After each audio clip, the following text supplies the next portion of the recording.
Sir William Wallace, one of Scotland's true patriots, was born near Paisley between 1270 and 1274. Son of a landowner, he went on to become a man who would have an entire nation behind him as he took on the might of a tyrant English king, Edward I, who declared himself ruler of Scotland in 1296 and sought to deprive the Scottish people of their freedom.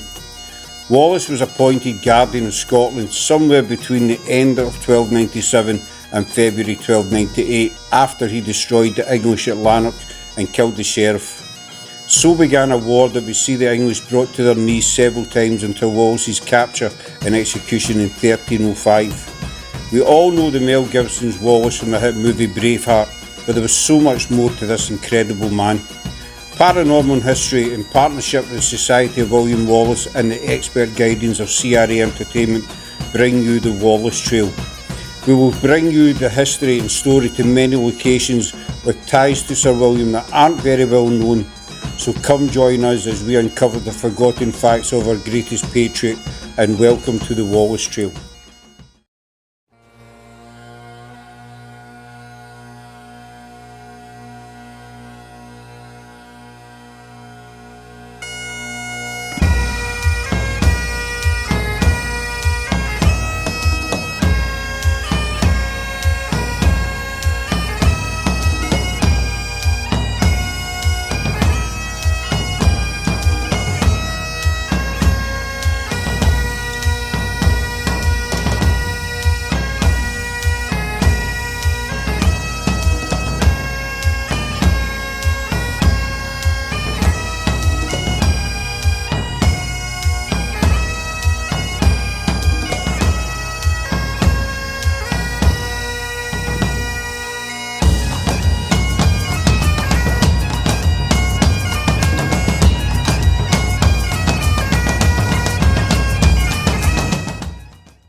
Behind me is what is believed to be the oldest monument dedicated to Sir William Wallace in Scotland. And the story behind this is, down in London in 1810, there were two local men on a visit, and London Bridge, the old London Bridge where Wallace's head was spiked, was being demolished at the time. Now, the guys noticed two stone balusters, and they just decided to take them home and bring them back to Wallacestone as a souvenir, and also with a connection with William Wallace. When they got back, a committee was formed by the local miners to erect a monument to William Wallace. This was done and paid for by public subscription. The mining connection with this monument is that back in 1810, a group of men got together, miners, and the miners in these days were oppressed. They were owned by the pit owner, lock, stock and barrel. They couldn't go anywhere else to look for work, and if they did, they were taken out, pulled out their houses and beaten up in front of their families. So the mine owners basically owned every single person that worked for them. Now, over the years, the miners formed a brotherhood, and they tried to have secret meetings, clandestine meetings, to try and get better conditions and to be able to go and work in other mines throughout Scotland. They succeeded in 1863, and the Sir William Wallace, Grand Lodge of Scotland, Free Collier, was born on July 21st, 1863. The reason why they picked that name was because they felt the connection with William Wallace, and as Scotland's greatest freedom fighter, they wanted to take Wallace's name. There were once 65 lodges throughout Scotland. Sir William Wallace Grand Lodge was the first, and it's also the last.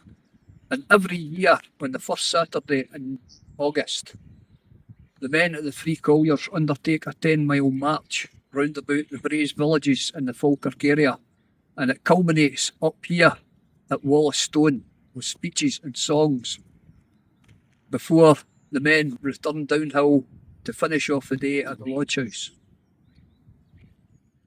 We're standing here in the kirkyard of Falkirk Trinity Church, and it's here that two of the heroes of the Battle of Falkirk are buried.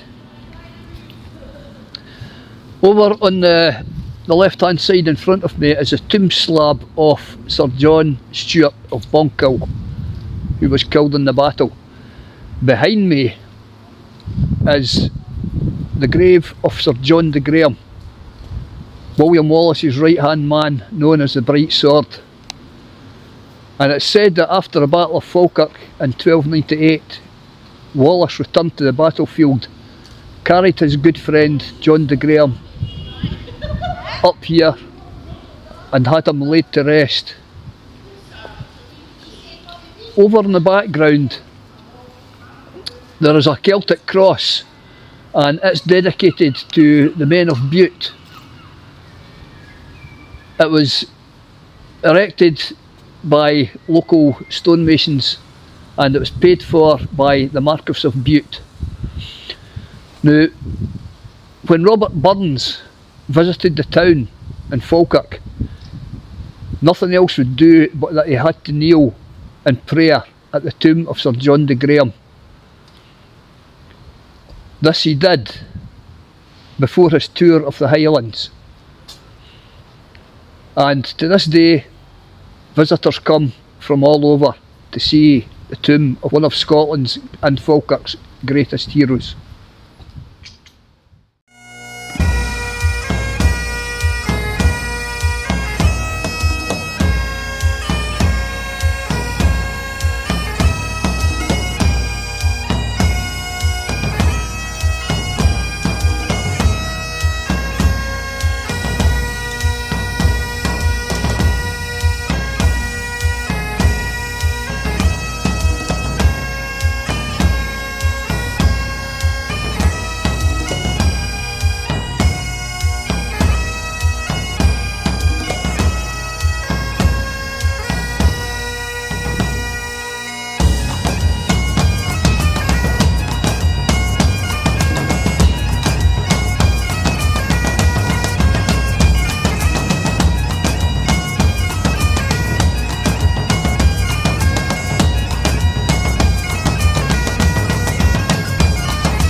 The Battle of Falkirk 1298 was fought on St Mary Magdalene's Day, the 22nd of July 1298. It was fought between the forces of Sir William Wallace and King Edward I of England, and it was one of the biggest battles ever fought in Scottish soil. A brief history on the battle was that Wallace had assembled his men in 3 schiltrons of spearmen, and in between the schiltrons was the Scottish archers, linking the schiltrons together. William Wallace was in overall command of the battle, but he had another 3 or 4 main commanders. Sir John de Graham was known as Wallace's right arm. Sir John Stewart of Bonkill came with 600 men from the Isle of Bute, 600 archers, and we don't know his first name, but Macduff of Fife, the Earl of Fife, was one of the commanders as well. Also Sir John Comyn, who was in charge of the Scottish cavalry. The battle began when the English cavalry attacked the Scots schiltrons. They couldn't break through or make any way through the bristling spears, which were just like a giant hedgehog. So Edward decided to change tactics. He brought out his longbowmen, the English and Welsh archers, and it was the first time in Britain that a battle had been fought using the longbow. Now, these guys could have 3 arrows in the air all at one time, and there were at least 2,000 archers, so you can imagine the arrows pouring down upon the Scots ranks. It would have been like machine gun fire, and the longbow and the archers totally decimated the Scottish ranks. Now, we're told that sometime near the beginning of the battle, Sir John Stewart was unhorsed and his men gathered round about him to protect their leader's body. He was killed, and every archer from the Isle of Bute died protecting their leader. The next to go was Macduff of Fife, and finally, near the end of the battle, Sir John de Graham, Wallace's right hand, fell. He was stabbed through a hole in his armour at the back, and he managed to have enough strength to kill his attacker before he finally succumbed to death. And it's said that when Wallace saw that his friend had fallen and had died in the battlefield, he flew into a rage and went absolutely berserk, and he started cutting English soldiers down left and right before him. It was said that he had to be dragged off the battlefield by his standard bearer scrimmager, who must have been a big bear of a man to be able to drag William Wallace off a battlefield. It's also said that that night Wallace came back to the battlefield and carried the body of his friend Sir John de Graham up to the parish church in Falkirk, where he was buried with honours. The cairn that you see behind me was the brainchild of myself and a friend of mine, Grant Williamson. We approached the leader of Falkirk Council back in 2006 and asked if he could help us to find a place to build a cairn for the Battle of Falkirk. He was only too happy to do so, and after a series of meetings and gaining permission, planning permission, we were told that we could have the cairn built here at Calendar Park. Now, there's 3 main locations for the Battle of Falkirk, and we still don't know where exactly it was fought. So what we thought we would do was to build the cairn roughly in the middle of the 3 locations.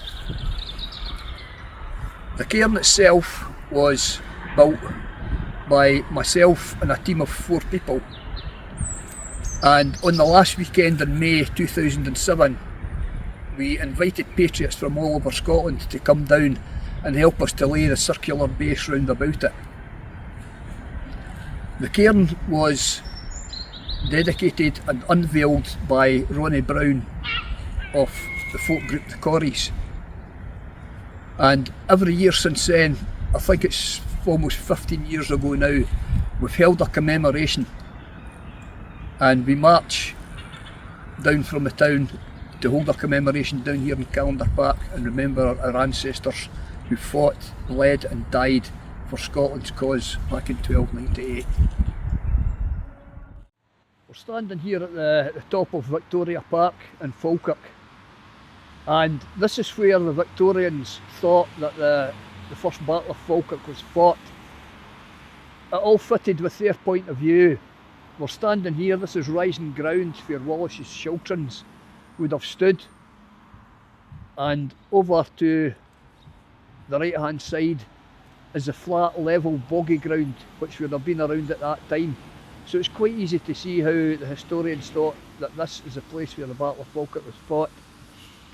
Also behind me is the Sir John de Graham Memorial Fountain, and the fountain was built in 1912 and it was given to the people of Falkirk by Robert Dollar, a philanthropist who emigrated to the USA. And behind me you'll see the panel where it says "Near the spot Sir John de Graham fell." Over on the community centre building, we managed to get artist Chris Rutherford to paint a mural depicting the Battle of Falkirk. There are a lot of familiar faces on the mural, because the way Chris raised money was to ask us to send in photos if we wanted to be in the Battle of Falkirk mural, which a lot of people subscribe to that, and there's a lot of Wheel Kent faces in the mural itself, myself included. This area up till about 3 years ago was really derelict. It was all red ash round about the memorial and concrete steps.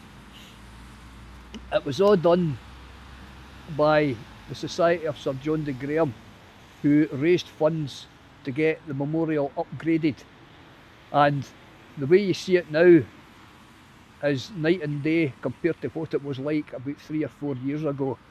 We've got a couple of saltires flying, we've got the paving all round about the memorial. The lion on top of the memorial had been pushed to the ground, we suspect by some local youths. The line was taken away and it was mended and put back on to where it should have been, and now it sits again proudly atop the Sir John de Graham Memorial Fountain. Dollar Park in Falkirk, and the yew tree behind me was the tree in which Sir William Wallace is said to have placed Sir John de Graham under after he was killed in the battle, to protect his body from mutilation. The tree itself originally stood in the Mungle area of Bainsford in Falkirk, and on the last day in 1860 the tree was uprooted from its spot and taken here to Dollar Park to be replanted. Now, why would you go to all the trouble of uprooting a tree in the middle of winter and bringing it out here to be replanted if the story was not true? The tree itself has been aged by a dendrochronologist, and it is thought to date back, the roots of the tree and the trunk of the tree is thought to have dated back to the time of Sir William Wallace. But it's here now in Dollar Park for anyone to come and visit, stand underneath and think back to the days where Wallace and John de Graham stood shoulder to shoulder in battle.